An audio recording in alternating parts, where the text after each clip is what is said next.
Assalamualaikum warahmatullahi wabarakatuh. Perkenalkan, nama saya Helda Dwi Lestari. Saya dari kelas 12 MIPA 3. Di sini saya akan menjelaskan tentang ruang lingkup biologi.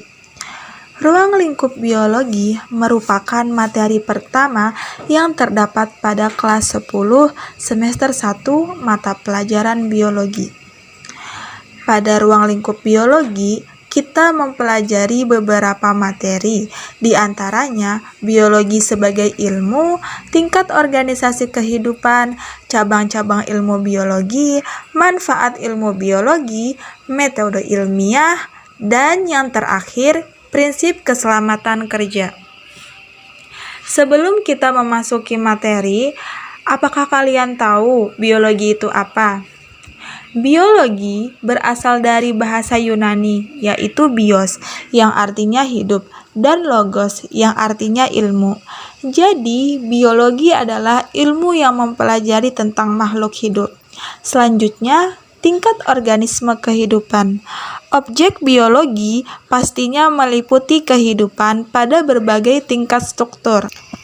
Tingkat strukturnya dimulai dari yang terendah ke yang tertinggi, meliputi yaitu molekul, sel, jaringan, organ, sistem organ, organisme, populasi, komunitas, ekosistem, dan bioma. Tingkat pertama yaitu tingkat molekul. Molekul adalah hasil persenyawaan beberapa unsur yang melakukan metabolisme.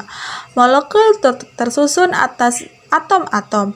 Atom sendiri tersusun atas proton, elektron, dan neutron. Contohnya yaitu molekul DNA dan molekul air.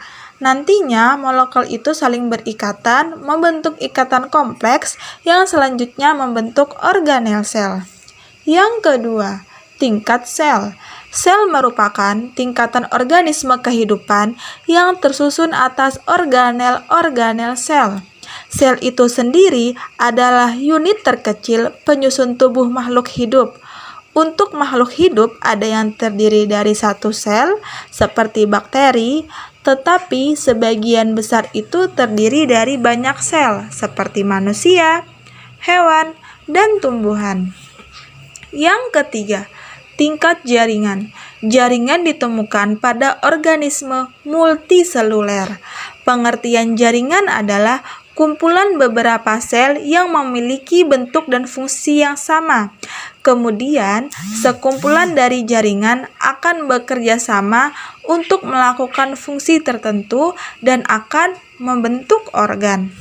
Yang keempat, tingkat organ. Organ pastinya hanya ditemukan pada organisme multiseluler. Contohnya saja pada organ lambung manusia yang tersusun dari berbagai jaringan, misalnya ada jaringan epitel, jaringan otot, dan jaringan penyokong. Yang kelima, tingkat sistem organ. Kemudian, organ-organ yang melakukan fungsi dan tugas saling berkaitan satu sama lain disebut sebagai sistem organ. Contohnya, sistem pencernaan yang terdapat pada tubuh manusia, yang tersusun dari berbagai macam organ-organ seperti lambung, hati, usus, dan lain sebagainya. Yang keenam, tingkat individu.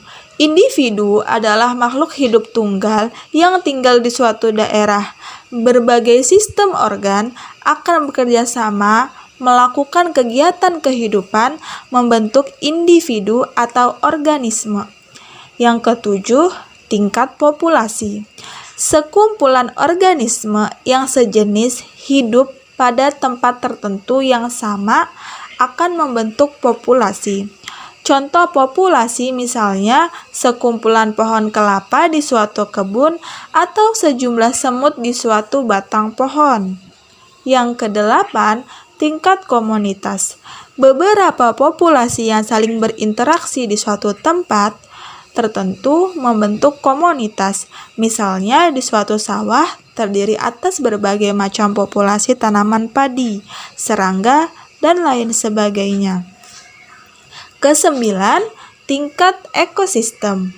Ekosistem adalah sekumpulan makhluk hidup dengan benda mati dalam suatu kesatuan tempat hidup yang mempunyai hubungan timbal balik. Contohnya di ekosistem darat terdiri dari komponen biotik dan komponen abiotik. Nomor 10, tingkat bioma, yang merupakan ekosistem terestrial, dipengaruhi oleh iklim regional, dan ciri khas dari bioma ini meliputi daerah yang amat luas dan memiliki ciri vegetasi tumbuhan tertentu yang dominan. Di dunia ini ada 7 macam bioma, yaitu diantaranya dapat dilihat pada gambar ya.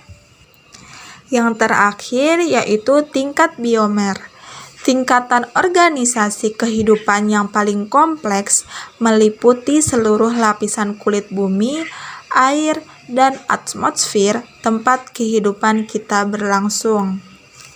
Selanjutnya materi mengenai cabang-cabang ilmu biologi. Cabang-cabang ilmu biologi dibedakan berdasarkan tingkatnya masing-masing ya, yaitu yang pertama berdasarkan kriteria objek biologi, yaitu diantaranya virologi, yaitu ilmu mempelajari kehidupan virus dan peranannya. Mikrobiologi, ilmu yang mempelajari tentang mikroorganisme. Bakteriologi, ilmu yang mempelajari tentang bakteri. Mikologi, ilmu yang mempelajari tentang jamur. Botani, ilmu yang mempelajari semua jenis kehidupan tumbuhan. Selanjutnya, cabang biologi berdasarkan kriteria persoalan, yaitu diantaranya ekologi, ilmu yang mempelajari hubungan timbal balik makhluk hidup dengan lingkungannya. Evolusi, ilmu yang mempelajari perkembangan makhluk hidup. Imunologi, ilmu yang mempelajari sistem kekebalan tubuh. Taksonomi, ilmu yang mempelajari tentang penggolongan makhluk hidup. Selanjutnya, berdasarkan tingkat organisasi kehidupan, yaitu biologi molekuler, ilmu yang mempelajari penyusun makhluk hidup di tingkat molekuler. Genetika, ilmu yang mempelajari penurunan sifat pada makhluk hidup. Sitologi, ilmu yang mempelajari tentang susunan dan fungsi sel. Histologi, ilmu yang mempelajari tentang jaringan. Anatomi, ilmu yang mempelajari tentang bentuk dan susunan tubuh organisme.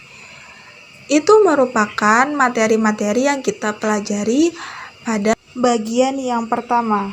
Selanjutnya, materi yang akan datang kita lanjutkan di video selanjutnya. Selamat menonton.